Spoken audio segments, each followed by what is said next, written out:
pronouns. Okay, great. Thanks, Thelma. Thanks for having me. So my name is Courtney Thomas. My pronouns are she and her, and I'm currently the Director of Communications for WREN, the Women's Rights and Empowerment Network here in South Carolina. Yay. Bree, you can go next if you want. Hello, ladies, and congratulations, Thelma, for joining 1K Women. It is a pleasure to be here with you all. I'm sorry I'm in the car, but I am Bree Maxwell. I am from South Carolina, and my pronouns are she, her, and hers. And my title is I am the principal and CEO of Indigo Consulting Firm, which is a political advocacy, campaign management, and public relations firm in South Carolina. Yamika? Hi, can y'all hear me? Yes, ma'am. Okay. So my name is Yamika Alton. So I don't have a pronoun, but anywho, I live here in Columbia, South Carolina. Customer service supervisor for Verizon Wireless, or Verizon for the past 22 years. Okay. So we're going to start with Bree first because Bree has to get off. So I'll tell you a little bit about Bree. Brianna Maxwell, and like she said, she's the principal CEO of Indigo Consulting LLC, a political consulting firm based in South Carolina. She is widely known for her practical, common sense approach to political strategy issues, advocacy, and civic engagement. She is committed to making a change in South Carolina through the political process. Bree holds a Bachelor of Arts in Political Science with a pre-law concentration from South Carolina State University. So, and then I'll just keep going on and I'll introduce everybody. And Bree, you can jump in and we'll talk about the topic of student loans and then I'll let you go, okay? Yamika Alden, she's a married mother of 3 and a grandmother of 3 with 1 on the way. Woo, woo. She's a member of Zeta Phi Beta sorority, undergrad from the University of South Carolina. She has a bachelor degree in sociology. She also holds a master's degree in human resource management and business and administration. She's currently employed with Verizon for 22 years as a customer service supervisor. She enjoys traveling and meeting new people. Woo-hoo. Hey, Soror. Hey, Sarah. Courtney Thomas, a director of communications for WREN. Am I correct, Courtney? Yes. Courtney Thomas is a graduate of Furman University with a Bachelor of Arts in Political Science and conceptions in both American and African diasporic cultures of women and gender and sexuality studies. Courtney previously served as an assistant director of admissions at Furman University. So, Bree, we are here today to just talk about student loan and debt. Can you please tell us how that affects you, Bree? Yes, I have a couple of stories about that. So recently I was purchasing a new home. So I started the process for the new home in October and I should have closed December the 4th. But because of my student loans, the process was drawn out. So I had to prove to the mortgage loan company that I would be able to pay on this new mortgage for this new house, as well as the student loans. So that was a long, tedious process while also selling my other house. So that's one way student loans has affected me. And then, in a lot of instances with Black women being the oldest in the family, you are obligated to come back and take care of your parents or your siblings or your nieces and your nephews. So because of that, I've had to put more money into taking care of my family and not putting money towards student loans. So those are 2 current ways that, student loans and having to pay them in this economy has affected me. So I've had to put more money towards my family. I finally closed on the new house. I closed in January. It took a whole lot longer than it should have, but it also has messed me up with trying to purchase because I'm also trying to get an investment property as well at the beach. So it's just, just those little tidbits and little aggravating things. Like you have the money, but yeah, you have to go through this whole credit process on top of the whole student loan. So that's how it has affected me. Correct. what would it mean if we were to get this petition signed and get it to the president and the VP? What would that mean to I you? mean, a lot to me because that's $50,000 that I don't have to worry about. And if they would just eliminate all of them, that'd be great. But that's asking for a lot. But 50,000, that's a big help because that reduces a whole lot of debt for me. Mhm. Correct. All right, Bree, thank you so much for your time. You No have a problem. great event, and we hope to see you soon back on the Thank panel. you. Bring me back on. Y'all have a good evening. All righty, Bree. Thank you. Bye. No problem. Bye bye. Okay. So, Yamika, those questions would go to you as well. How does student loan affect you being a woman of color in South Carolina? Um, I know you've done a lot of things here. Can you elaborate a little bit about that on how student loan has affected you? They definitely affected me. One of the things that I'm going to start out with is education. The education behind student loans. I went to the University of South Carolina straight out of high school, and student loans were being thrown at me. Coming from a single parent home, mother, growing up on welfare, low income, and so going into college, having enough grants and other money to pay, for most of my tuition, but then, there were still the student loans. And it's like, it was just like, oh, you qualify this, you qualify for that, just sign the paper and you get it.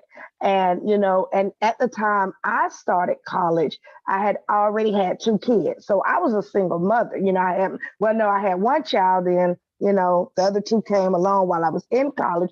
But, for me, I looked at student loans as a way to help me survive at that time, not really truly understanding the impacts that it would have on me later in life. I was fortunate enough back in 2006, I did purchase my first home. I had the student loans on there, but there was a process, as the first young lady was stating about purchasing a home. There was a process that I had to go through to prove that, with my student loan debt at that time, would I be able to maintain a mortgage as well as my other bills in conjunction with my student loans.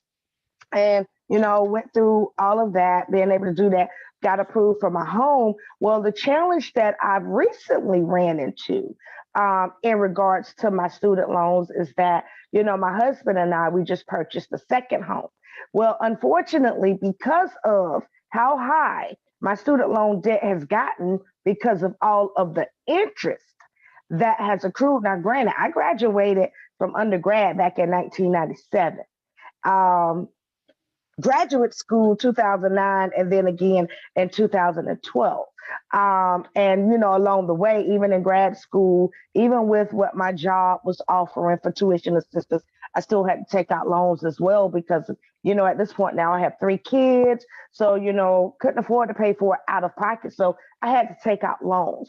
And so in purchasing the second home, because of my student loan debt, I didn't even qualify to go on the housing application with my husband, because when they factored in the debt that I had versus my income, even though right now we're kind of like in this stage to where we're not having to pay the student loans back because of the CARES Act, but that's still a debt that's on my credit report. And at some point we're going to have to start paying those back. So then in looking at my student loan balance versus my income and all my other bills, my name my husband and I couldn't even purchase the house together. It had to go strictly in his name.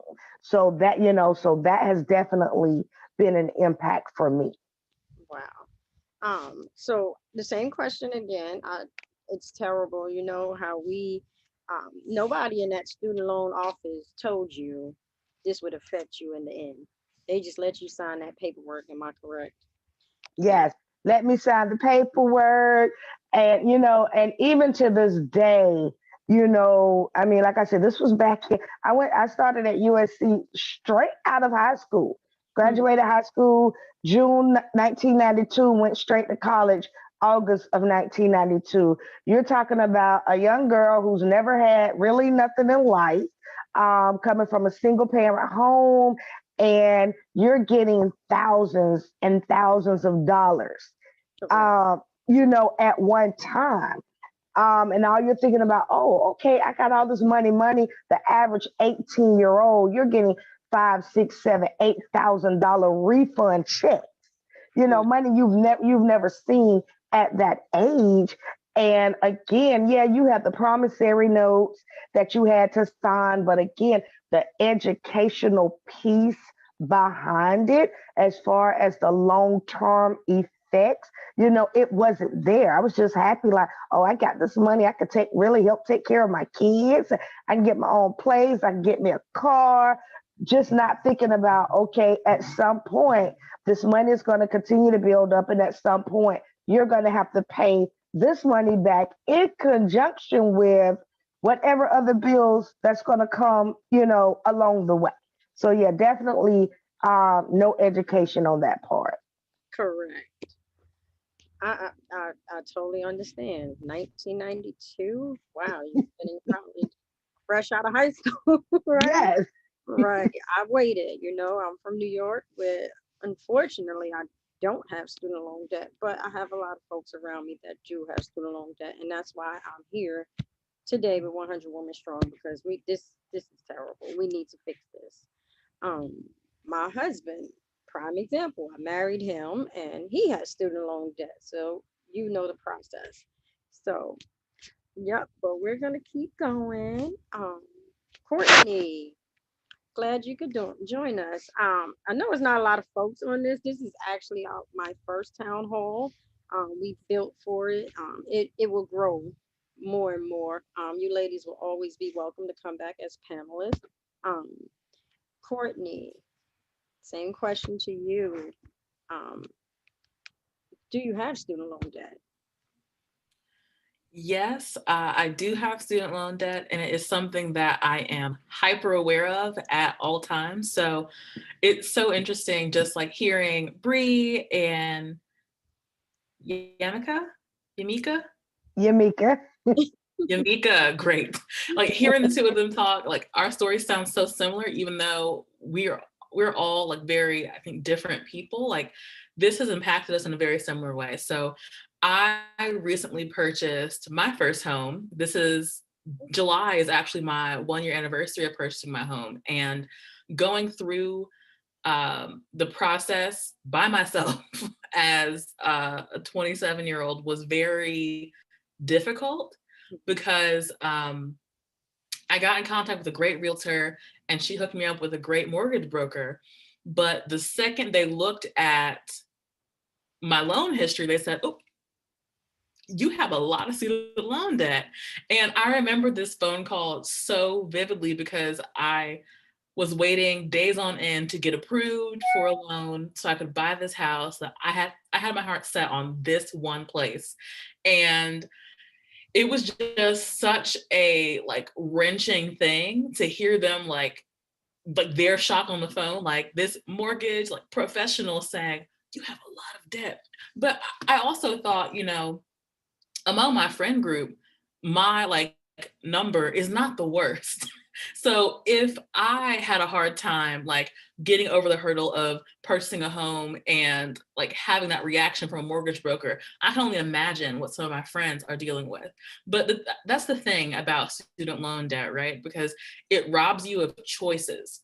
So I made the decision with my realtor's advice to buy a smaller home than what I could afford. Like technically, with my salary, I could afford more, but with with these student loans on my back and realizing that I need to be a little bit more conservative in what I can afford now, I made the decision to do a little bit less. So there are things that like I want and things that are part of the American dream that we've been taught to want that are locked away from us. And there are options that are stolen from us because of the student loan debt. But I'll also say that, you know, I've heard even from family members when I talk about this issue, oh, well, you knew what this was, or, oh, well, I paid mine back, shouldn't you too? And that to me is so, it's so defeatist, because I grew up in a world where you had to get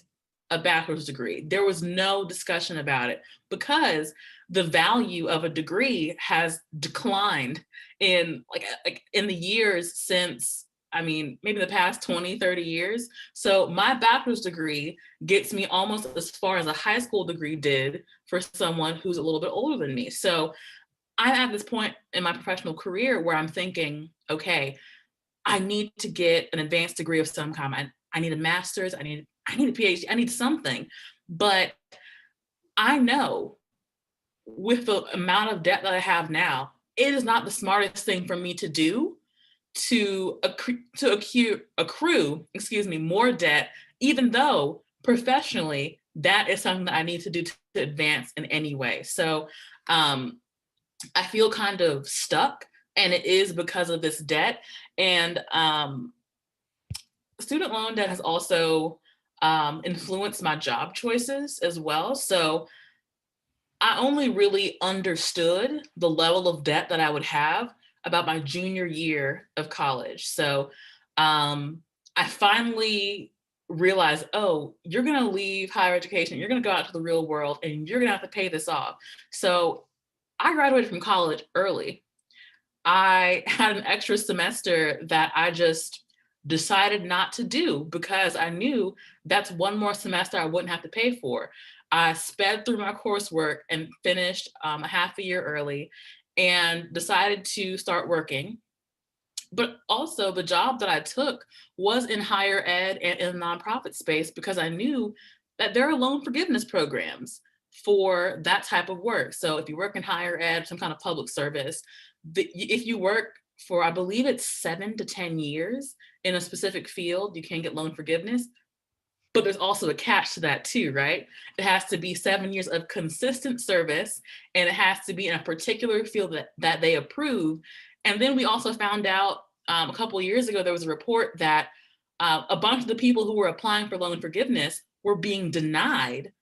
And so this loan forgiveness program that I've been taught about for years is now something that I guess isn't fulfilling what it said it would. So the best solution for me is $50K of loan forgiveness. And that is just something that I've come to very recently. So I'm so glad this conversation is happening. Good. I am too. I don't even know what to say. Y'all ladies have touched my heart, my soul with these stories, because this is how it is for not just us, women of color, women, period, right? So it is 6:20 now. If you ladies want to hop off, you can. I have no more folks here, of course, but I'll just stop recording and let you get back your day. Oh, and if anyone has any questions really quickly, Thelma, my bad. Yeah. Oh, okay. I think we're good. Sorry. Okay. So we're good. Thank you, ladies. Thank you so much. And You're welcome. I will reach you guys afterwards. And thank you for joining me. I will definitely reach back out to you guys. And you guys are great. You rock. Y'all have a great day. Thank you. Don't worry, we'll You get started too. soon. Don't worry. Bye. All right. Bye-bye.